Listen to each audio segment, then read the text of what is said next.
Today we're at Ovillers Military Cemetery. We'll tell you a few stories. The German front line ran across the high ground in the distance there, in this valley here. Lieutenant Bundy attacked to the left of the 34th Division, attacking La-Boisselle. Obviously Bundy was attacking Ovillers and La-Boisselle. It's a Mash Valley. And this side we have where Cyril Jose would have attacked from.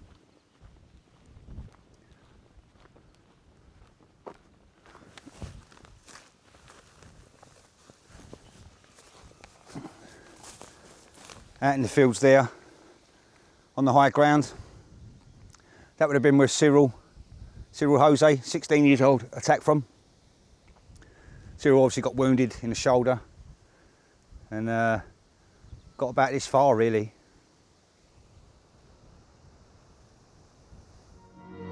Dearest Ive, just time to write a few lines before the post goes.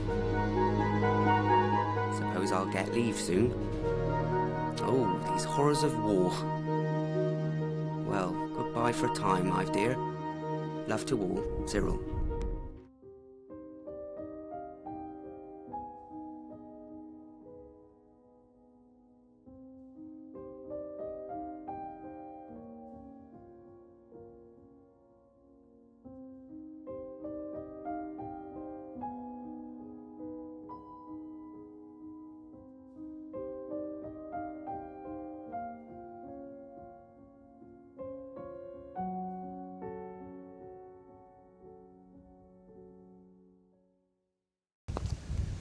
Now, Ovillers was attacked by the 8th Division, 3rd Corps, positional north of the 34th Division, which was assaulting La-Boisselle to the south. 8th Division, under Major General Havelock Hudson, German defenders were from the 26th Reserve Division, specifically Reserve Infantry Regiments 180 and 99. The 2nd Devons led the attack in Mash Valley, no man's land, here about 400 to 600 yards, exposed from enfilade fire from Thiepval to the north and La-Boisselle to the south. Cyril Jose, 16 years old, lied about his age. He served in the 2nd Devonshire Regiment. He advanced towards Germans in Mash Valley, wounded by bullets through his left shoulder and chest. He took cover behind the body of his fallen platoon officer, later describing the scene as men falling like corn before a scythe. Small parties of 2nd Lincolns and 2nd Berkshires penetrated German lines south, but were isolated and overwhelmed. The 2nd Devons lost 236 men, and it remained in Germans' hand until captured by the 48th South Midland Division on the 16th of July. Out in these fields here, Cyril lay until he could get himself back. On his way back, he encountered one of his colleagues, a Private Lammercraft, an old-fashioned soldier, a regular soldier. And they both tried to get back to their own front lines, but Lammercraft couldn't carry on, so Cyril went back on his own. But before he did that, he managed to gather up all the bottles of the dead soldiers lying around him and leave them with Lammy. And when Cyril got back to the lines, he informed them, but it was just too dangerous to get out and rescue him. But 3 days later, he was rescued, still alive. No doubt, thanks to Cyril and his quick thinking of leaving the water.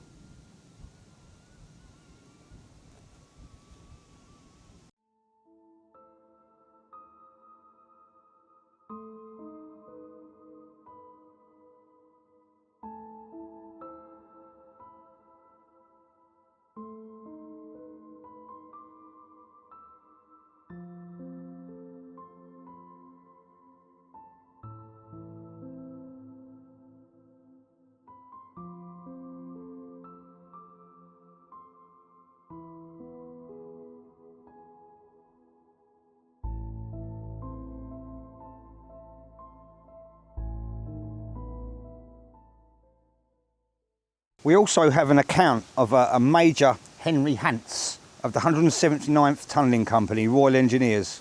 Quote, "I entered Ovillers immediately after it fell. The old no man's land was a fearful sight. The dead were lying there in hundreds, most belonging to the 8th Division, who had fallen on the 1st of July. They were lying out in all positions in no man's land. Many had even reached the uncut wire and been shot down while attempting to cross it.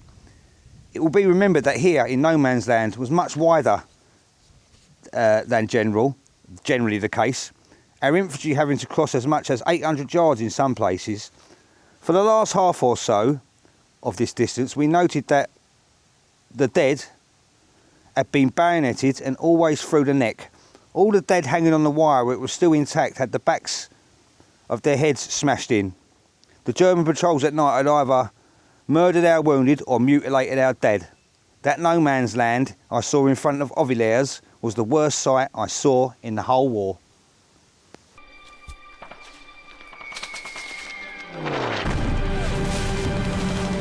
I was still more surprised by the reception.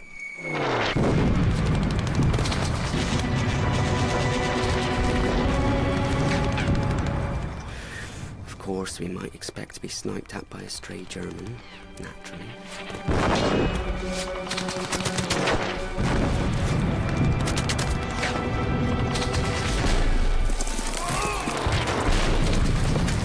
You know what a hailstorm is. Well, that's about the chance one stood of dodging the bullets, shrapnel, etc.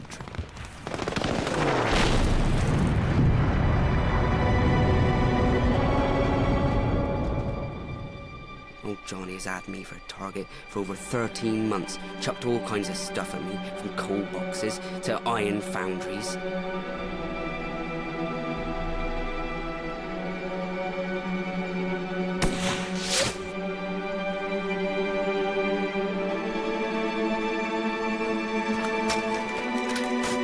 Then he only managed to put a bullet through my shoulder. Now, Major Hants was talking about this area here. The German lines come across, they're on the high ground, the far side of the field there. They come across this way. Obviously Cyril was attacking from behind me towards this way.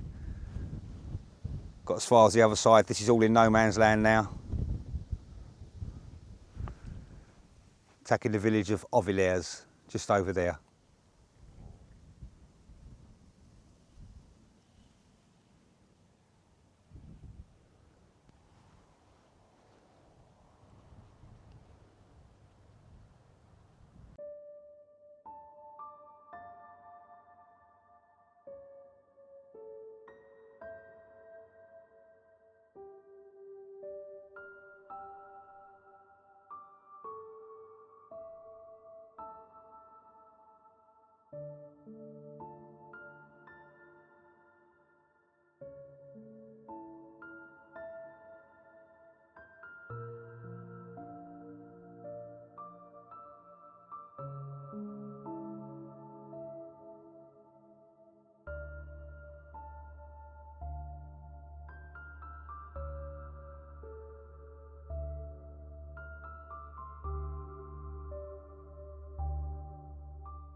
Okay, Lieutenant Alfred Bundy, 2nd Middlesex, same brigade as Jose, or Jose.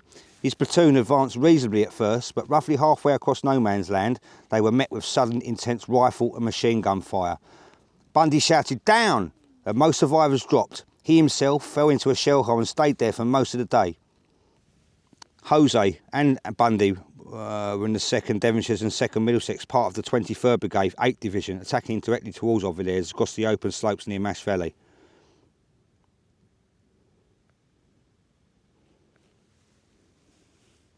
Out here in the fields, Bundy lay in a shell hole before he could make his way back, attacking Ovillers.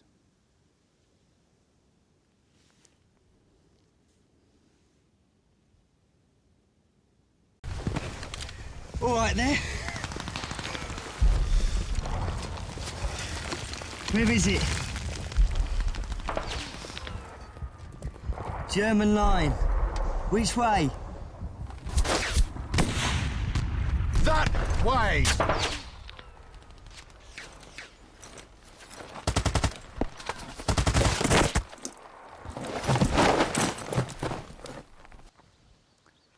Still in Ovillers Cemetery. Lance Corporal HEW Cornwall, Suffolk Regiment, 1st of July 1916, age 25.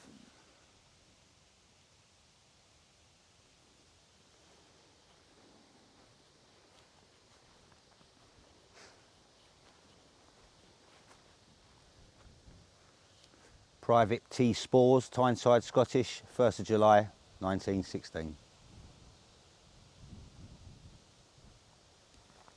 Next to him is a Captain Alan Thompson, Tyneside, Irish, 1st July 1916.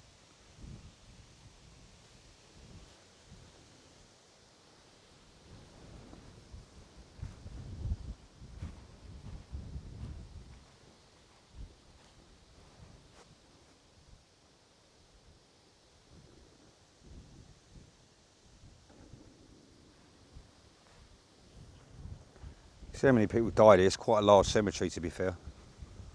A lot, a lot.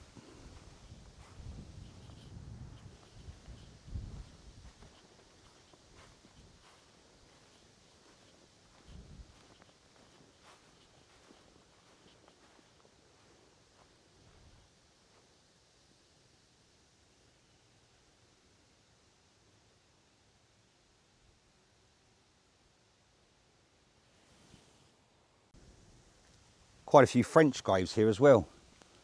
Francois Binelaire, Joseph Mayhew, 9th of March 1915, Corporal, 118th RI.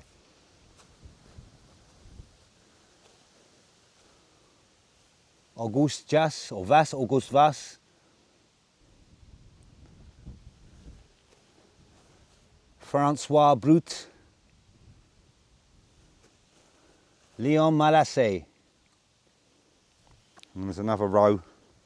There's quite a few rows here, in fact, in front of me, in this part of the cemetery. 1915, a lot of these French, because they were here first, remember? The Germans were coming from this direction, down the Alba-Bapaume Road.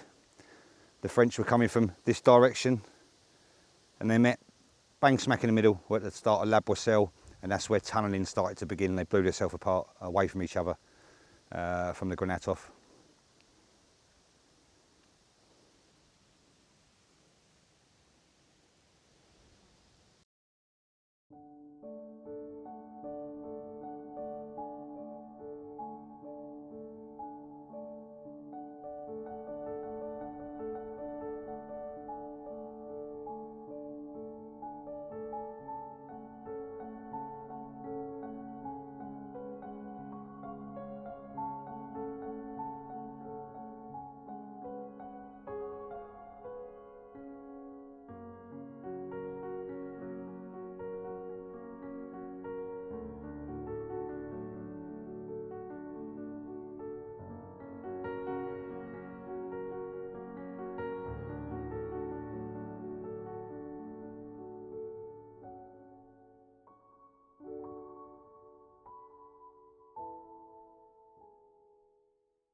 We just approached Ovillers. I'm just going to show you quickly before we move on what it will have looked like from the German front line.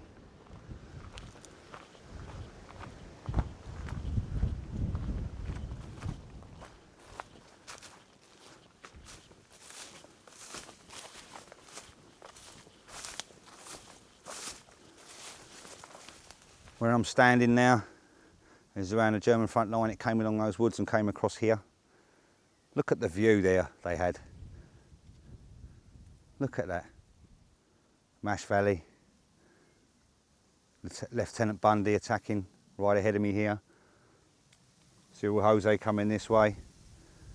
Usna and Tara Hill in the distance, with the Tyneside brigades attacked and lost so many. But yeah, this is the view from the German front line.